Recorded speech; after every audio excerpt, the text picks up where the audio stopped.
ما ينفعش نكون بنعمل سلسلة عن العصائر الصحية ومنتكلمش عن المشروب الأخضر أو مشروب الديتوكس. أفضل مشروب تبدأ بيومك، وده لأنه بيحتوي على قنبلة من الفيتامينز والمعادن. يلا نجيب بلانشة التقطيع بتاعتنا والخلاط ونبدأ في تجهيز المشروب الأخضر. إذا أهم مكون فيه هو الخيار اللي بيحتوي على نسبة عالية جدا من المية بتوصل ل 95%، بالتالي بيساعدنا على ترطيب جسمنا وبشرتنا خصوصا في الجو الحار ده. وتاني مكون عندنا هو التفاح اللي بيحتوي على البيكتين، وده بيقلل امتصاص الدهون في الجسم.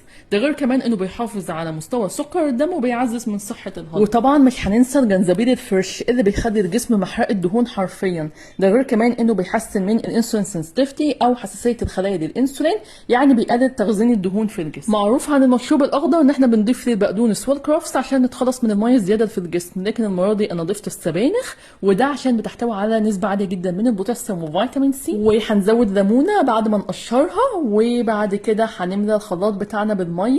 شوفوا يا جماعه الجمال، والالوان لوحدها اصلا شكلها تحفه.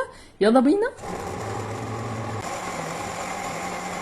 وبعد كده بنصفيه. بجد يا جماعه المشروب ده السحر، هينزل دهون البطن، هيساعدك في التخلص من سموم الجسم، وبيكسر ثبات الوزن، وبيقلل شهيتك للحلويات.